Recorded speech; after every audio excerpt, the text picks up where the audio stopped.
Hey guys, just went through one box of 500. You'll see the other video. I could lie to you and say, oh, look at all this stuff I found. But, because that's what the other people do. Oh, let me shut off the camera and tell you what I found. But actually just getting ready to go through another box. I'm going to use my same bin. And the other video, I probably got about 100 in here. So, we're just going to use the same bin for bicentennials. And pop this open. You guys want to look at it like it's something exciting. It's all the same Benjamin Franklin's. No big deal. Couple bicentennials. No big deal. It doesn't matter. I talked about it in the last one. I'm not going to shut off the video and then say, hey, looky what I found, and then pull out my, oh, here's my Ben Franklin, here's my other stuff. So, because that's what people are doing, and if you're believing half of that stuff, then if you're believing half of it, you're wrong. If you're just kind of using it for entertainment on a Tuesday night when you're trying to eat dinner, then that's about all it's worth. That's about all it's worth. Alright, let's show you what we're doing here. So I've got a box from my tote from my bicentennials, ready to go to bucket that I'll take to the bank. And then there's the coins. I got a box here that I just toss in my wrappers, and I don't tell anybody that I just box it up and toss it in the trash. But should probably recycle, right? Oh, there's a good look. So I sort through for bicentennials. Sort through them. A couple odd things here. Maybe there's something good in there, but I doubt it. Went through some of these rolls before. I had a box like this, and they were all this way. Well, what it was, the coins were wet still, and I don't know how they got wet, but they're all wet. That's good looking 1986. I don't need good looking 1986. There's a 2000.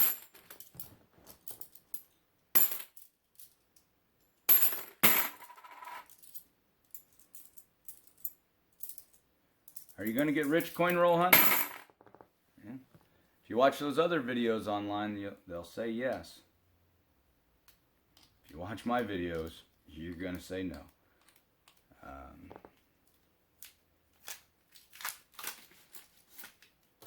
Well, you can do it. I'm going to do this in about a half hour. It's not going to be a big deal. These are a little thicker, but not worth keeping. Nothing here. But yeah, you go through these in about a half hour. You can go through it much quicker if you don't sort for bicentennials.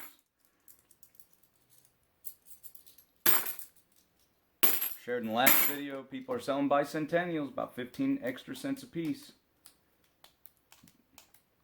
I say people, there's people on eBay. That's why I like eBay. Uneducated buyers, they'll buy stuff just because they think it's cool. They'll think it's collectible if it's in the heading.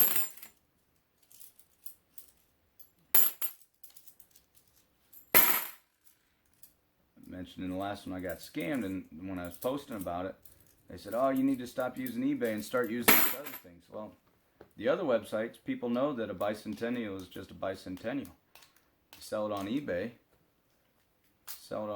and it's worth a lot, not a lot more, but I mean, you take that. Oh, I got it in here. Did I have it in here?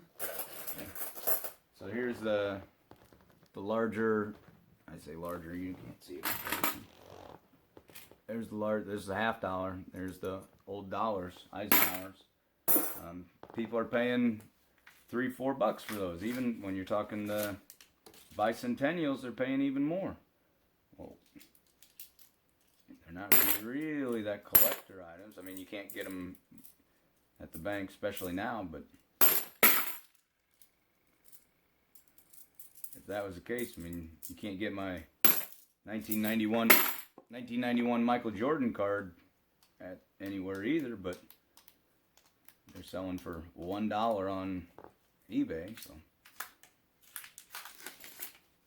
go back about 5 years ago, somebody was doing, it was michaeljordan.com or michaeljordancards.com or something like that, and they were selling these I mean, they were the generic, they were the non-collectibles, but like a 1992 Hoops or 1992 Fleer or 93 Upper Deck, just the ones that they printed 10 million of.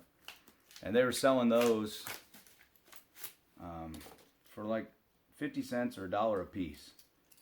Now the bad part is they wanted like $10 shipping, so maybe that's what they were trying to get people to do. But if you bought, I was talking to my buddy, man, Michael Jordan's gonna die someday, and when he does, I mean, those cards, even though there's millions of them produced, those got to be going up someday. Now, you might have to hold on to them for a long time. Really long time. Pass them down to your kids' kids so you'll never get the investment back. But then that Last Dance came out, and now those 50 cents cards are back up to $2. So, but I mean, if I would have bought it then, think about it. $1.50 profit times 1,000 cards. That would have been nice. Paying $500 and getting 2,000. Nothing. Something bright and shiny, but probably not. 73, bright and shiny. Woo!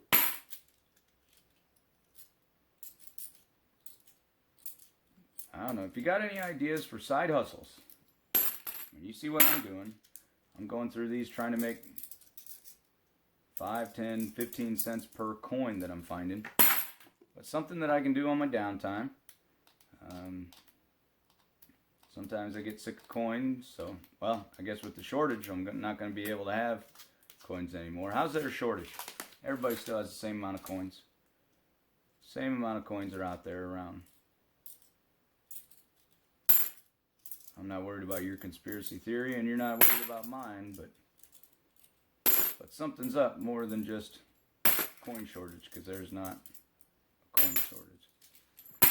So yeah, what's your side hustle? I mean, you look online, they say, oh, make a YouTube video. Okay, done with that.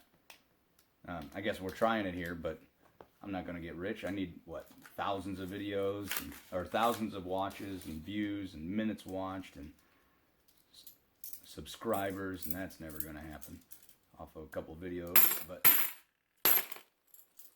But this is what coin roll hunting is actually about. Boring. Watch the other ones, they'll cut their camera away and then look at what I found. No, you didn't. You went to the coin store and you bought some stuff so that you can put on your YouTube channel. Would it be pretty awesome if I unrolled a whole thing of Walking Liberties? Yes. Am I going to? No. Not going to happen. I started this during the quarantine, so back in probably April. I thought, you know what, if I can make some money, then we'll try it. I've gone through probably, I mean I'm getting $1,000 and then the next week getting another 1,000. I'm not buying $10,000 worth of coins. I don't have that type of money laying around for it. But, so about 1,000 a week, and 1,000 a week for 4 months. Going through $16,000 worth, so going through, oh, sorry, that one looked pretty neat.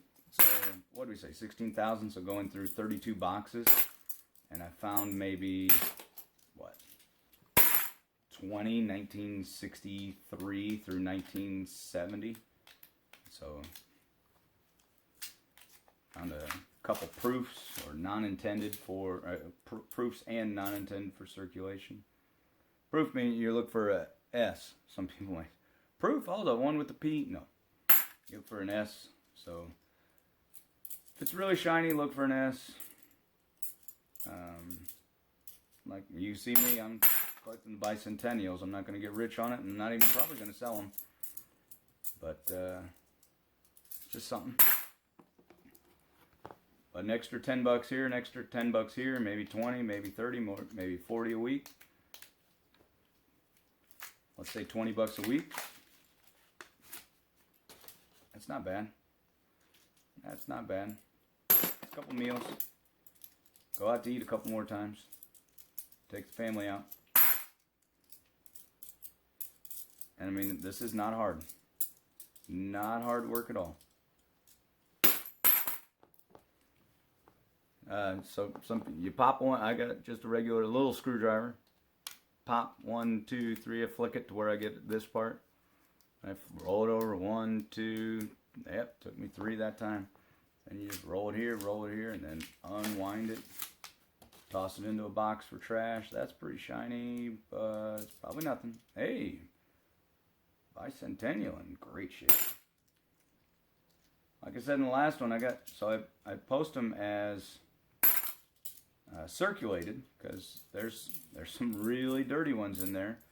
But then, like that last one I just flipped in, it's looking pretty good.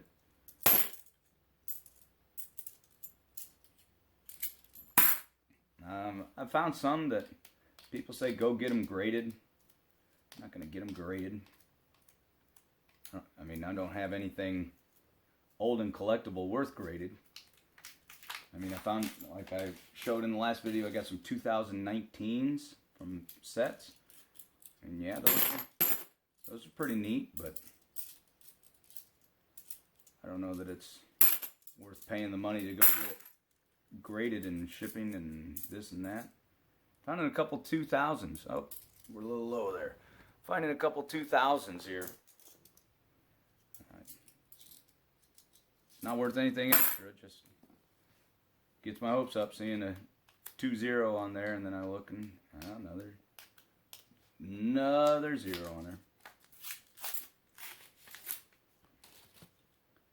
Oh, there's some paint on it. Nothing in that. There's 2000, speaking of.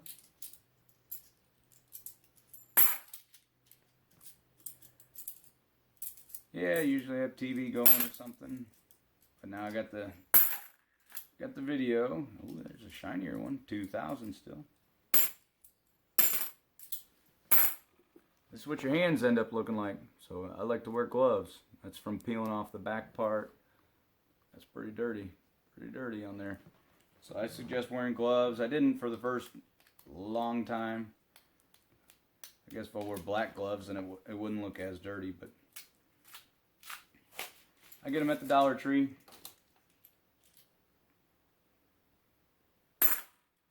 Nothing. Yeah. Pete, when I see a shiny one, I'm looking for that S on there.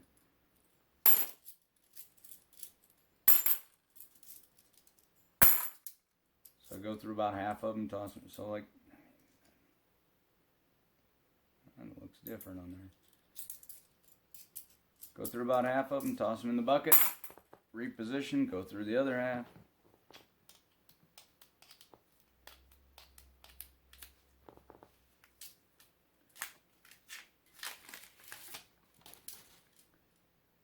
Be great to have do this during a baseball game.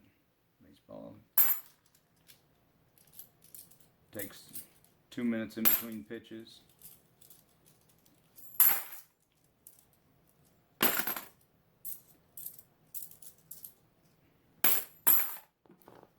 When I do these at night, I put a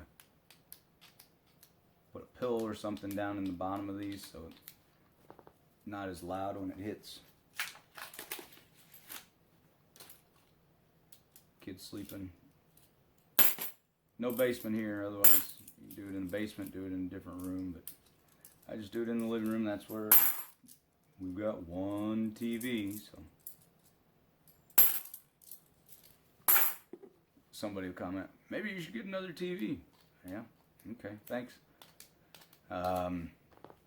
During the quarantine, I had to teach our karate classes out in the garage. Boy, look how shiny that is. Maybe. Alright, you can't see it, but it's really shiny. That's a 1980. Here's a really shiny 1991. Not worth it. But yeah, so I had the garage all cleaned out, so karate class would get done at around 10 o'clock. was out there doing it. It was April, so March and April, so it wasn't too hot, wasn't too cold. Something nice to do out, be able to be out in the garage.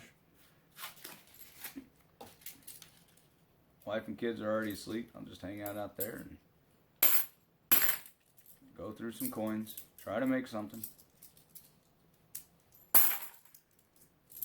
I've got one bank that, so I was getting my coins from 2 banks.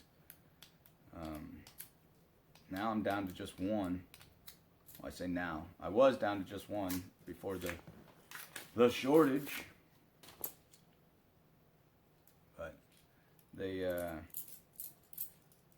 this new bank, or this other bank, not getting as much silver in it.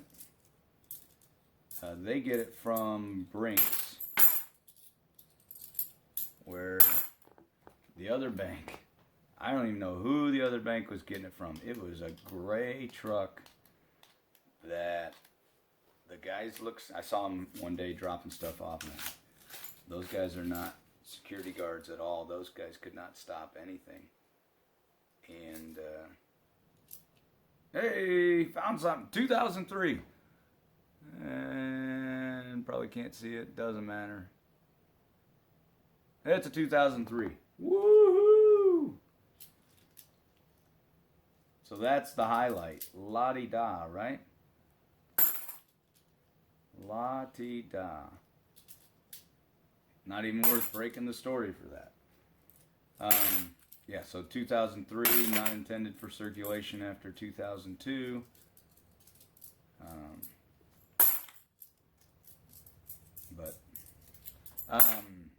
So the banks, yeah, this gray truck pulls up, some scrawny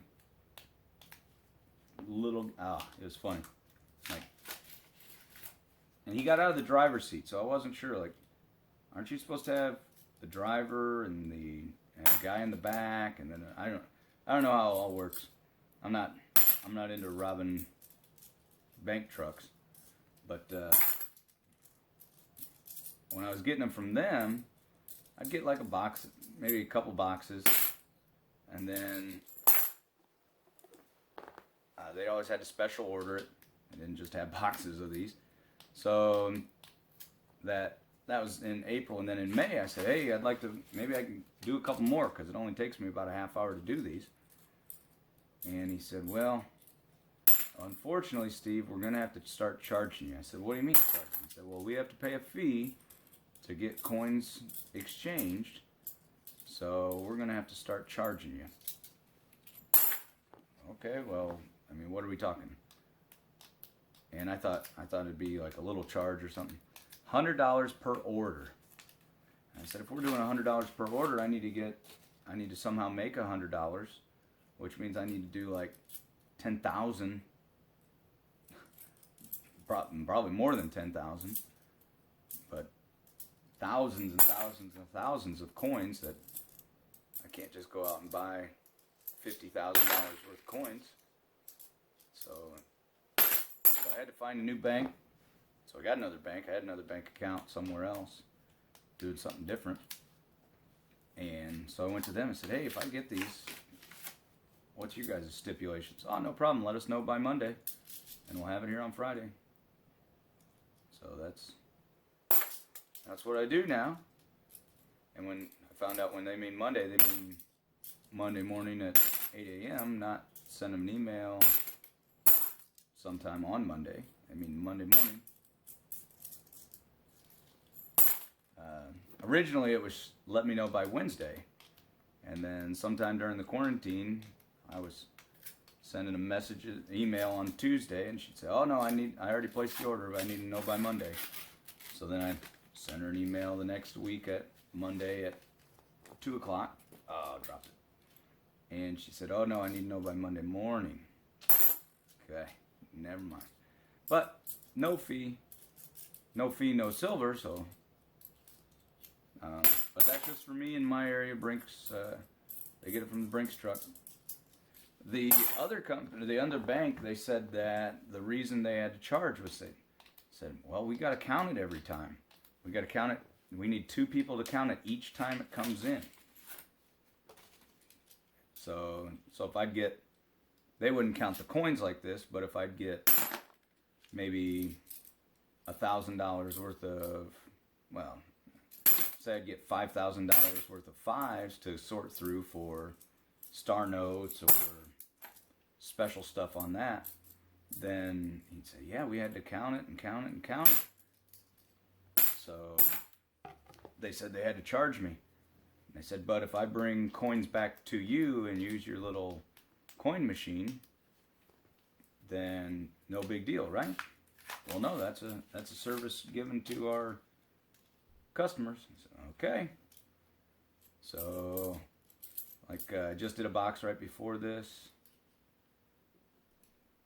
And so I'm going to have just under $1,000 worth of coins, and I'm going to take it to the bank, and they're going to have to come around and change the bag.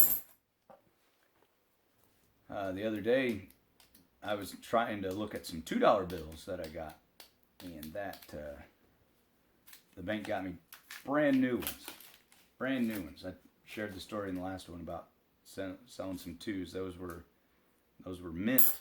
It's still in the packaging from the mint. Well, what am I looking through those for? Anything special? I'm not. So, anything special or odd. When it says you have number this through this, well, okay. It's pretty neat, but not going to hold much extra value in it. So she handed me one that was already out of the mint package, but all super tight, super fine. And I took that stack, there was 1,000 bills, so $2,000. I took that stack back to I'll say my dump bank, but I mean, I really like those guys. I've been banking with them for years, and I'd really like to not tick them off, but if they want to charge me $100 to get coins where the other bank doesn't, or coins or bills even, then they became my dump bank. And a lot of times there, I'm not going to stick around and wait for them to count all that stuff, especially if I know how much is in there. So I took off, and I said, oh, I'll just check it online in a little bit. Well, a couple hours went by, and it still wasn't showing the deposit. Well, that's no good. So I called them up. I said, hey, where's this deposit? Well, the branch manager was the one that answered, which, I mean, I like him. He's a nice guy. Didn't like that I'd drop all the coins and bills off there, but I explained to him the situation. But he said, you know, we had to count all those by hand twice. I said, no, I didn't know that. If I just bring you in a stack of $100 bill, $100 or ones, $100 of ones, you're not going to have 2 people count those. You're going to run them through the machine and get it. It's no big deal. He said, yeah, but those were so new that we had to go one at a time and had somebody else help count. Boy, isn't that the job of a bank? So I said, if you would have got that to me, it's just, I'm going to hold on to this. You guys tell me what you think. Is that just normal wear and tear, or it's pretty thin around that edge and thicker on this edge up here, but it's completely worn down? I think it's just normal wear and tear, but I'll hold on to it till you guys tell me what you think. So I told the guy, I said, hey, you get me the money, I'll return it down over there to other banks. Well, no, we got to charge you. So, I like banking with you guys, so if you want me to move my accounts, I can go, I guess, over to that other bank, or within a 4-mile radius, there's probably about 10 other banks in town. So, what do you want me to do, Carl? And, well, we want your business. Okay, well, then, don't complain about it. But yeah, it took them 2 hours to have 2 people count the bills because one of the guys wasn't able to count it right. I mean, the numbers all matched up. Everything was good to exactly what I said I had. he just, if I would have waited there for him to do that. I mean, they probably had other customers there too, so they weren't spending 2 full hours on it. Not as many bicentennials in some of these on this lower deck here.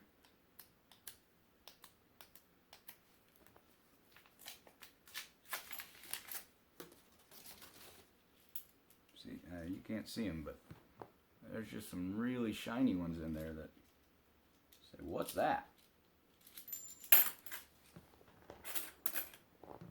1972, a 2000. Really shiny ones. They got me fooled. If anybody wants some bicentennials, I've got them. I'm selling them for, we'll go with 60 cents a piece. Not to say they're not worth it, but they're not. But on the other hand, coin shortage, not able to get these anymore, and you're able to say you got them. Nobody else can say they got them if you're the one that's got them.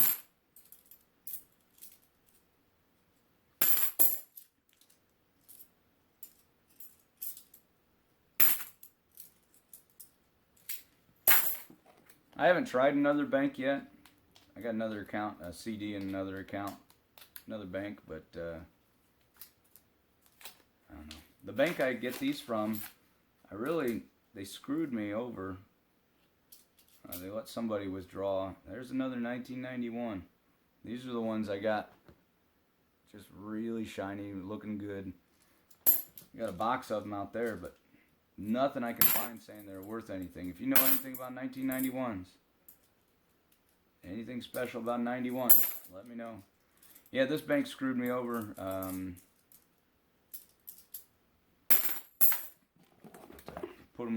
Put this person on blast, but so back when I was probably about 14, somebody forged my signature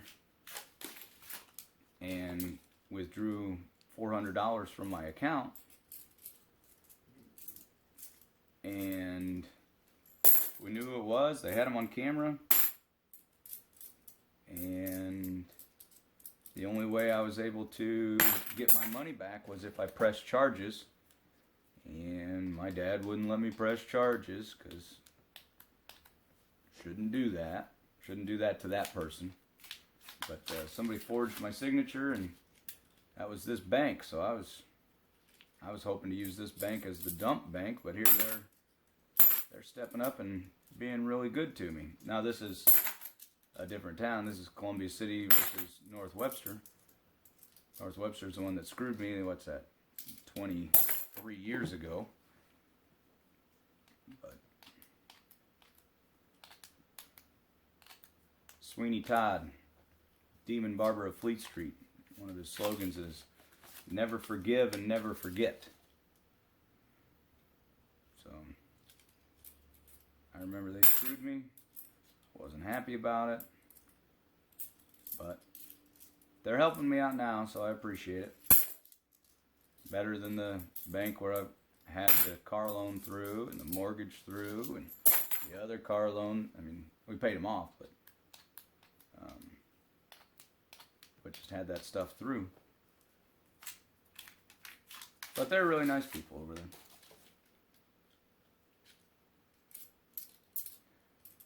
Not as many bicentennials. Still nothing before 1971. Everything's 74, 71, 71, 71, 71. I've done some research on 71s. There's some minor stuff going on, but man, there's a lot of 71s.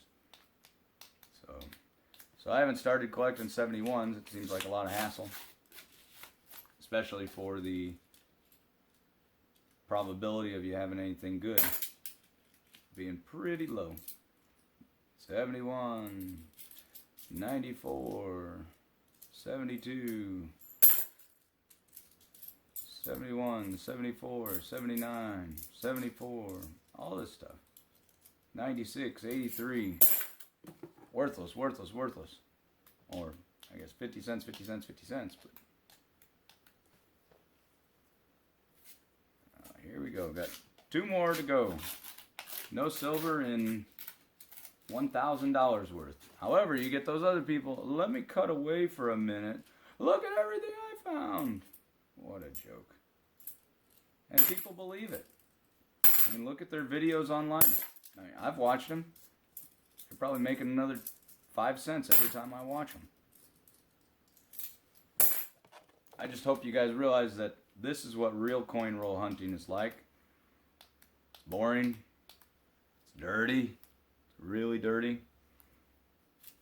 And you're not going to catch near as much.